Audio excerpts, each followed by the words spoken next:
L'être humain est né avec une profonde aspiration du cœur. Inconsciemment, il est à la recherche de quelque chose qu'il ne peut décrire, mais qu'il sait lui être indispensable. Un psychiatre suisse a déclaré qu'il y a en l'homme un manque divin. Saint Augustin avait déjà écrit « Tu nous as fait pour toi, ô Dieu, et nos cœurs sont agités jusqu'à ce qu'ils trouvent le repos en toi. » Comme une souris affolée prise dans une trappe, l'homme semble courir, s'élançant dans une direction puis dans une autre, à la recherche de la paix intérieure, mais sans trouver d'issue. Ainsi l'homme, plein de la nostalgie du bonheur, tente de remplir les vides de sa vie par la gloire, l'argent, les biens matériels, les plaisirs. Mais il découvre très vite que ces satisfactions sont éphémères. Tôt ou tard, la question qui entête un vieux prophète se pose à lui. Pourquoi travaillez-vous pour ce qui ne rassasie pas? Jésus savait que la richesse n'apporte que des satisfactions passagères. Il disait, la vie d'un homme ne dépend pas de ses biens. Aujourd'hui, de plus en plus, les hommes s'interrogent sur l'avenir. Éprouvant un besoin de stabilité, ils essayent de s'accrocher à quelque chose de solide.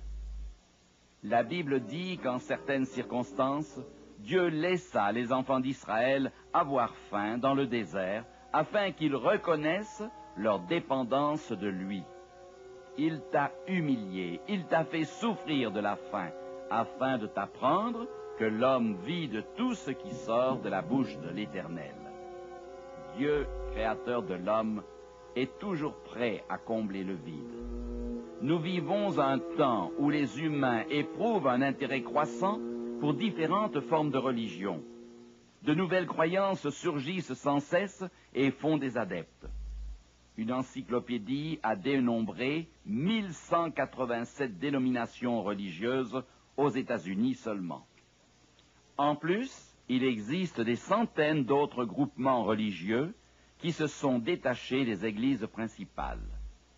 En France, certaines sociétés religieuses dont l'origine n'est pas chrétienne font de nombreux adeptes. En voici quelques-unes des plus connues. Antoiniste, Alliance universelle, la famille de l'amour, Église de scientologie, Société anthroposophique. Certaines communautés attirent un grand nombre de jeunes. On en voit dans les rues et les aéroports vendre des fleurs, des bougies, du thé, de la littérature. D'autres se rassemblent au coin des rues et chantent, accompagnés par le son de clochettes et de tambourins. Des prédicateurs du haut des chaires de leurs églises ou à la radio et à la télévision affirment enseigner la seule vraie religion. Le catholicisme semble avoir trouvé un nouvel élan depuis Jean XXIII. Élan confirmé par les nombreux voyages de l'actuel pontife romain. Tandis qu'il parcourt les routes du monde, des millions de personnes se précipitent pour lui rendre hommage. À Chicago, la foule l'a reçu en chantant « Il tient le monde dans ses mains ». Au Moyen-Orient, l'ayatollah Khomeini a déclenché un renouveau extraordinaire de la religion islamique. Diverses dénominations chrétiennes voient leur nombre se multiplier. Il est intéressant d'observer que chacune de ces religions prétend avoir la vérité. Chacune se dit être le peuple élu de Dieu avec un message spécial pour tout humain. Chacune déclare « Nous sommes la seule véritable Église. Nous avons la vérité. » Il est cependant facile de réaliser qu'elles ne peuvent être toutes dans le vrai. Elles prétendent toutes que la Bible est la source de leurs croyances, mais leurs enseignements sont très différents. Comment donc le commun des mortels peut-il faire un choix parmi les doctrines enseignées par tant de religions et séparer la vérité de l'erreur? Dieu a-t-il vraiment une Église, une famille spirituelle sur terre, parmi tous ces mouvements chrétiens? Certainement, car Paul a écrit Il y a un seul corps et un seul esprit, comme aussi vous avez été appelés à une seule espérance par votre vocation. Il y a un seul Seigneur, une seule foi, un seul baptême, un seul Dieu et Père de tous. Une personnalité religieuse affirme: il n'y a qu'une seule question à poser. Quelle est la véritable Église? Résoudre cette question, c'est résoudre toute question de controverse religieuse. Nous sommes là au cœur même du problème qui préoccupe de nombreuses personnes. Mais par où commencer? Il y a tant de religions, tant de controverses, de confusions. Certains demandent pourquoi Dieu ne s'est pas exprimé plus clairement pour désigner sans ambiguïté son Église. En parcourant les évangiles, nous arrivons à la conclusion que Jésus est l'ennemi de la confusion et n'a pas voulu la multiplication de dénominations chrétiennes. Juste avant sa crucifixion, il demanda à son Père: « Je prie afin que tous soient un, comme toi, Père, tu es en moi, et comme je suis en toi, afin qu'eux aussi soient un en nous, pour que le monde croie que tu m'as envoyé. » Jésus souhaitait que le monde puisse reconnaître ses disciples par leur unité et leur amour. Il ne voulait aucune division dans son Église. Il est écrit « afin qu'il n'y ait pas de division dans le corps ». L'apôtre Paul précise que l'apostasie viendrait et avec elle les divisions. Nous lisons « Prenez donc garde à vous-même et à tout le troupeau pour paître l'Église du Seigneur. Je sais qu'il s'introduira parmi vous, après mon départ, des loups cruels qui n'épargneront pas le troupeau, et qu'il s'élèvera du milieu de vous des hommes qui enseigneront des choses pernicieuses pour entraîner les disciples après eux. » En tournant les pages de l'histoire de l'Église chrétienne, nous découvrons qu'il arriva exactement ce que Jésus avait prédit. On a constaté en divers lieux et en temps divers l'apparition de faux prophètes qui tous rassemblèrent des disciples. Petit à petit, le christianisme s'altéra et de nombreux groupements religieux se développèrent. Cependant, en dépit des déviations, Dieu eut toujours un peuple qui resta fidèle aux enseignements de son Fils. Mais, direz-vous, vais-je passer ma vie entière à étudier les enseignements de chaque religion pour trouver la véritable Église? Peut-être, mais il existe un moyen beaucoup plus simple et tellement plus sûr de découvrir l'Église de Dieu. Les services compétents dans chaque pays affirment qu'il est facile de distinguer un vrai billet de banque d'un faux. Comment? Par la texture du papier, la couleur de l'encre, les symboles du vrai billet, le filigrane. Quand ils examinent un billet, ils le comparent mentalement au vrai.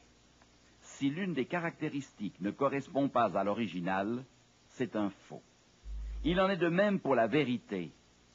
Point n'est besoin de passer des années à étudier les enseignements de toutes les dénominations et de toutes les sectes religieuses si nous connaissons les caractéristiques de la véritable Église décrite dans la Bible.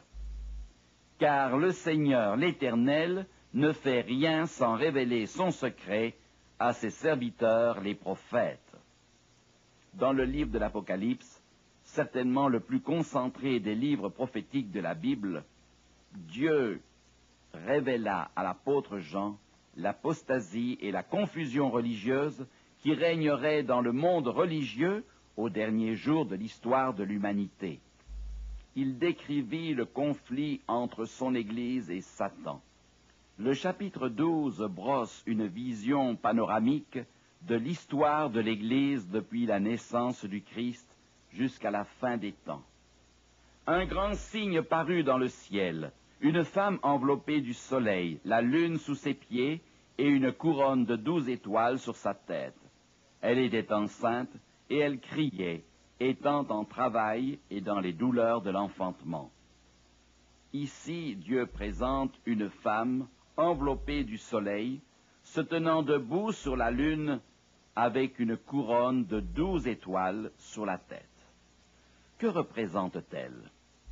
Dans le langage de la prophétie biblique, une femme représente le peuple de Dieu, son Église. Le prophète Jérémie la définit, la belle et la délicate, la fille de Sion. Qu'est-ce que Sion? Ésaïe répond, tu es mon peuple. Si nous associons ces deux textes, nous voyons que Dieu représente son Église par une femme délicate et vertueuse. L'apôtre utilisait la même terminologie pour décrire l'Église de Corinthe. Je vous ai fiancé à un seul époux pour vous présenter à Christ comme une vierge pure. Mais Jean voit une autre femme qu'il décrit au 17e chapitre de l'Apocalypse. Et je vis une femme assise sur une bête écarlate, pleine de noms de blasphème. Cette femme était vêtue de pourpre et d'écarlate, et parée d'or, de pierres précieuses et de perles. Elle tenait dans sa main une coupe d'or remplie d'abominations et des impuretés de sa prostitution. Sur son front était écrit un nom, un mystère. Babylone la grande, la mère des impudiques et des abominations de la terre. Ici, Dieu décrit une femme adultère. Dans le langage prophétique, il s'agit de l'Église qui se sépare de l'enseignement du Christ, lui est infidèle et se compromet avec le monde païen. Jésus lui-même se servit de cette terminologie pour décrire la condition de ceux qui abandonneraient les enseignements de Dieu et se joindraient au monde. Adultères que vous êtes, ne savez-vous pas que l'amour du monde est inimitié contre Dieu? La prostituée signalée par l'Apocalypse représente un système infidèle et la femme pure, l'Église fidèle. Comprenons bien la prophétie. La femme enveloppée du soleil était enceinte et elle criait, étant en travail et dans les douleurs de l'enfantement. Le dragon se tint devant la femme qui allait enfanter, afin de dévorer son enfant lorsqu'elle aurait enfanté. Qui est le dragon qui se tient devant la femme pour dévorer son enfant dès sa naissance? Le même dragon qui déclencha la guerre dans le ciel. Et il y eut guerre dans le ciel. Michel et ses anges combattirent contre le dragon, et le dragon et ses anges combattirent. Et il fut précipité, le grand dragon, le serpent ancien, appelé le diable et Satan, celui qui séduit toute la terre. Il fut précipité sur la terre, et ses anges furent précipités avec lui. Ensuite, l'Apocalypse décrit l'enfant. Elle enfantera un fils, qui doit paître toutes les nations avec une verge de fer. Et son enfant fut enlevé vers Dieu et vers son trône. Qui était cet enfant? Il y a seulement un être dans l'histoire du monde capable de dominer les nations avec une verge de fer et qui fut enlevé vers Dieu et vers son trône. C'est Jésus-Christ. Jean décrit ainsi la seconde venue du Christ. De sa bouche sortait une épée aiguë pour frapper les nations. Il les pètera avec une verge de fer. Paul parle de la grande puissance de Dieu. Il l'a déployée en Christ, en le ressuscitant des morts et en le faisant asseoir à sa droite dans les lieux célestes. La guerre, commencée au ciel, atteignit la terre. Satan, par l'intermédiaire de l'Empire romain, attenta à la vie de l'enfant Jésus dès sa naissance. Hérode décréta la mort de tous les enfants mâles de moins de 2 ans. Heureusement, Marie et Joseph eurent le temps de s'enfuir avec Jésus en Égypte. Au cours de son ministère, le diable suivit Jésus pas à pas, s'efforçant de contrecarrer les plans de Dieu qui désirait sauver le monde perdu. Et, alors que le corps de Christ était suspendu sur la croix, Satan pensait avoir gagné la bataille. Mais le tombeau vide, le premier jour de la semaine, sonna le glas des prétentions sataniques. Christ monta vers son Père. La prophétie se réalisa exactement comme l'apôtre Jean l'avait décrite. Ayant échoué dans sa tentative de détruire le Fils de Dieu, Satan tourna ses attaques contre l'Église chrétienne. Tous les disciples de Jésus-Christ moururent en martyrs. L'apôtre Paul fut décapité hors des murs de Rome. Des chrétiens par milliers furent torturés et jetés en prison, et nombreux furent ceux qui scellèrent leur foi par leur mort. Aussi longtemps que les apôtres furent en vie, l'Église resta unie et pure. Mais lorsque les chrétiens de la deuxième et de la troisième génération apparurent, il y eut des compromis et une grave apostasie. Vers la fin du IIe siècle, la plupart des églises se transformèrent. La simplicité première disparut au fur et à mesure que les vieux disciples disparaissaient. Au IVe siècle, l'empereur Constantin voulut maintenir l'unité de l'Empire romain en rassemblant païens et chrétiens dans un même grand système religieux. Comme résultat, le christianisme perdit sa pureté originelle et ses caractéristiques. Ainsi, non seulement de nombreux païens furent baptisés, mais ils apportèrent avec eux, dans l'Église chrétienne, beaucoup de leurs croyances et de leurs rites. Un historien écrit « L'entrée de la multitude païenne dans les rangs de l'Église dilua les énergies morales du christianisme au point de le réduire à l'impuissance. » Cependant, pendant cette même époque, beaucoup de chrétiens restèrent fidèles aux vérités enseignées par Jésus et protestèrent contre les changements effectués dans l'Église. Ils refusèrent les compromis et furent victimes de persécutions. Il fallut peu de temps à l'autorité politique pour décréter que rejeter les enseignements de l'Église d'État était un crime punissable de mort. Un historien, parmi tant d'autres, écrit au sujet des chrétiens restés fidèles: ils étaient chassés en grand nombre de leurs demeures, avec leurs femmes et leurs enfants, dépouillés de tout. Beaucoup furent massacrés de façon inhumaine. Jean en fut témoin en vision. Le dragon poursuivit la femme qui avait enfanté l'enfant mâle. Ainsi commença la triste persécution du peuple de Dieu dont il est parlé dans l'Apocalypse. Remarquez ce qui arriva à la femme. La femme s'enfuit dans le désert, où elle avait un lieu préparé par Dieu, afin qu'elle y fût nourrie pendant 1260 jours. La prophétie indique pendant combien de temps le peuple de Dieu serait persécuté. 1260 jours. Plusieurs fois déjà, nous avons remarqué qu'en matière de prophétie, chaque jour représente un an. Je t'impose un jour pour chaque année. Donc, la persécution des chrétiens fidèles devait se poursuivre pendant 1260 ans. L'histoire confirme exactement cette prophétie biblique. L'empereur Justinien ordonna au général romain Bélisaire d'éliminer 3 puissances qui s'opposaient à l'Église de Rome. En l'an 538, la dernière de ces puissances était éliminée et Justinien déclara l'évêque de Rome, chef de l'Église, persécuteur des hérétiques. La période d'intolérance à l'égard de ceux qu'on prétendait hérétiques commença. Les chrétiens qui tenaient à respecter les vérités révélées dans la parole de Dieu durent s'enfuir pour conserver leur foi et leur vie. Comme Dieu l'avait prédit, la femme s'enfuit dans le désert. Les Vaudois du Piémont, les Albigeois, les Huguenots et d'autres chrétiens fidèles se réfugièrent dans les Alpes du nord de l'Italie et dans les Cévennes, se cachant dans les vallées encaissées. Ils tenaient leur réunion dans des cavernes et dans les montagnes. Poursuivis comme des criminels, beaucoup furent arrêtés, condamnés et exécutés. Des millions de chrétiens perdirent la vie plutôt que de renier leur foi. Le fait regrettable de cette époque est que beaucoup de ceux qui étaient mis à mort le furent par d'autres chrétiens qui pensaient, en agissant ainsi, faire la volonté de Dieu. De longs siècles de persécution suivirent, mais finalement la vérité triompha.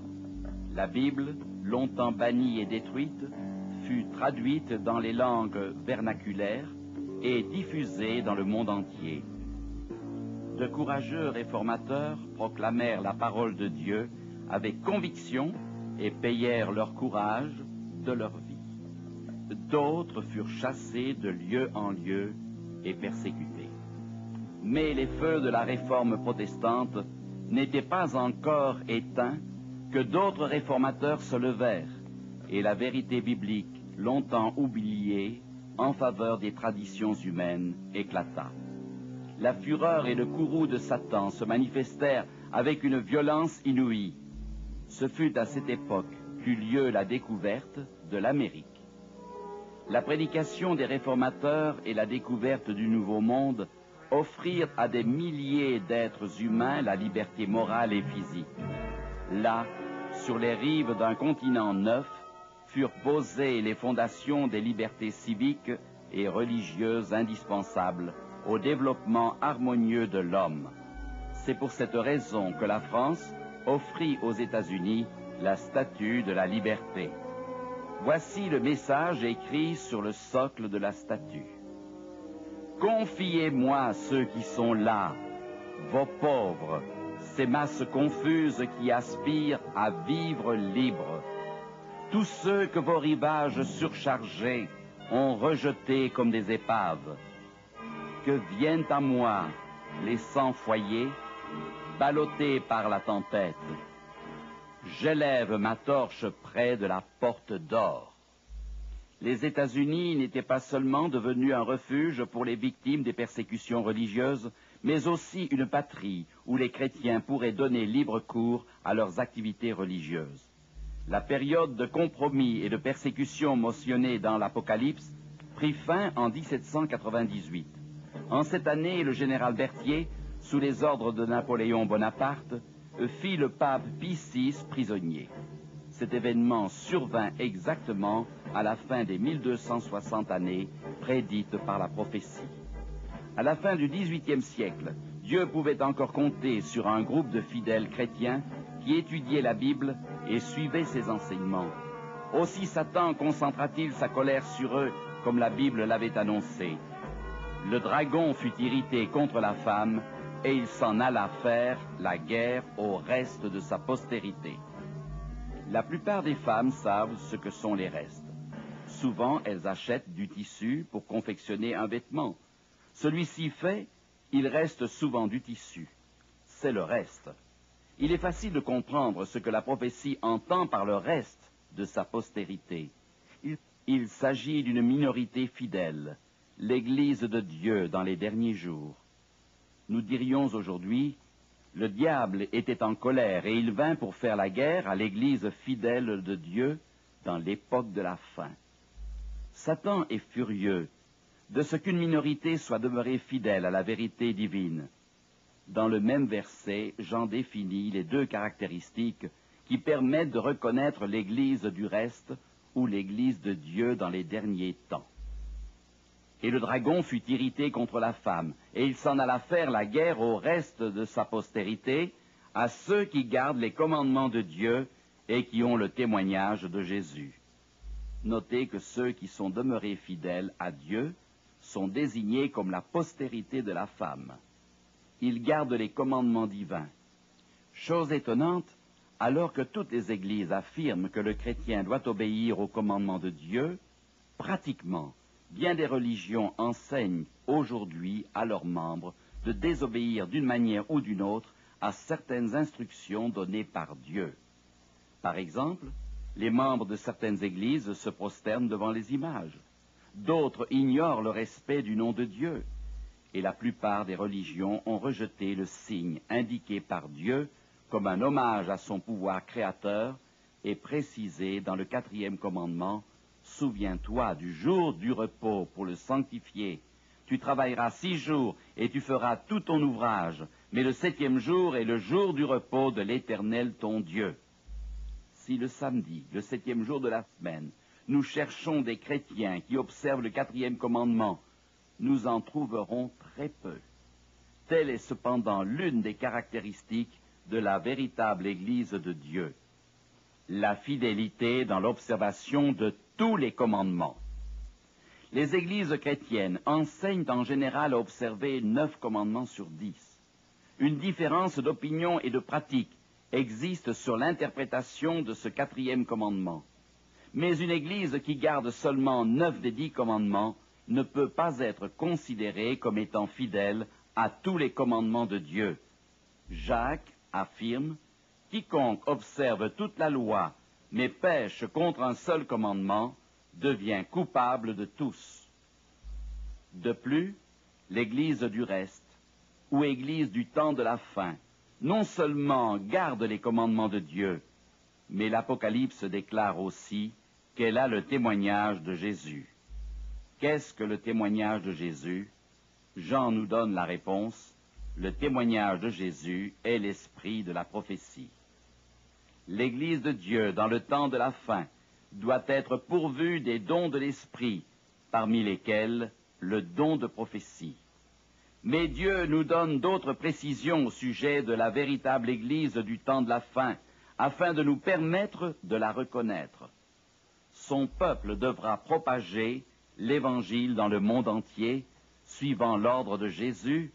Allez, faites de toutes les nations des disciples, les baptisant au nom du Père, du Fils et du Saint-Esprit, et enseignez-leur à observer tout ce que je vous ai prescrit.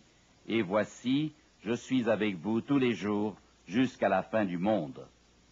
Ainsi, l'Église de Dieu prêchera l'Évangile au monde entier. Ce message est symbolisé par 3 anges volant dans le ciel. La première partie de ce triple message met l'accent sur 2 grandes vérités à proclamer en tout lieu. Je vis un autre ange qui volait par le milieu du ciel, ayant un évangile éternel pour l'annoncer aux habitants de la terre, à toute nation, à toute tribu, à toute langue et à tout peuple.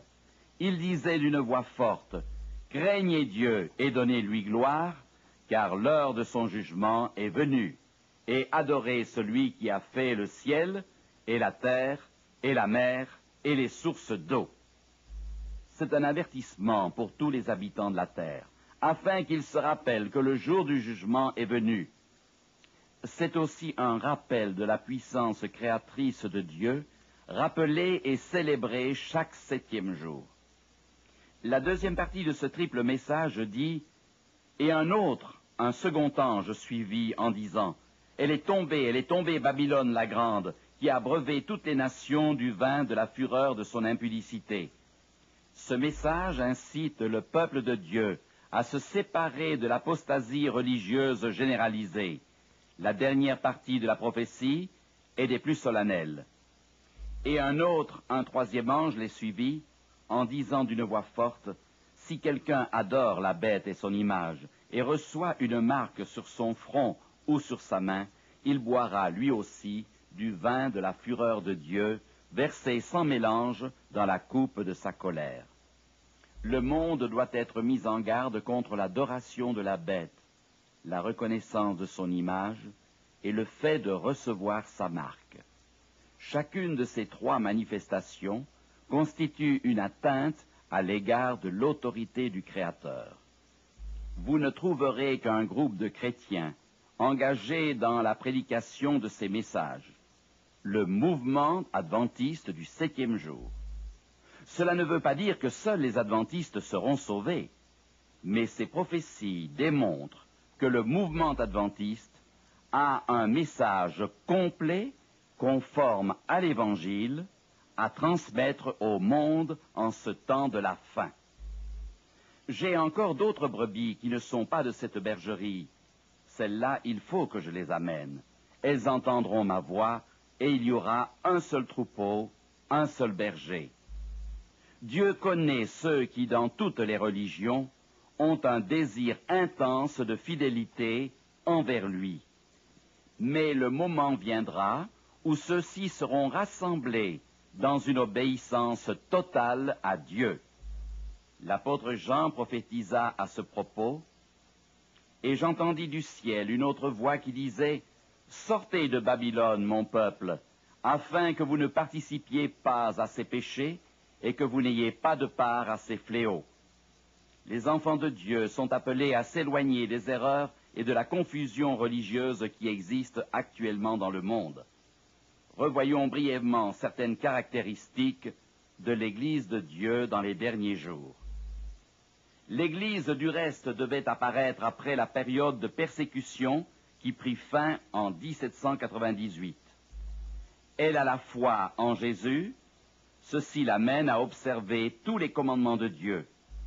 Elle proclame le message d'avertissement précisé dans Apocalypse 14 afin de préparer un peuple fidèle pour le retour de Jésus. Elle possède les dons de l'Esprit, y compris celui de la prophétie. Malgré la confusion des religions actuelles, vous pouvez découvrir celle qui apparaît comme l'Église de Dieu. En étudiant avec soin cette remarquable prophétie, vous constaterez que Dieu a un peuple suscité par lui pour apporter un message spécial au monde actuel. Il ne suffit toutefois pas de connaître les enseignements bibliques. Il faut les mettre en pratique et suivre l'exemple de Jésus, car lui-même a déclaré « Si vous savez ces choses, vous êtes heureux pourvu que vous les pratiquiez. »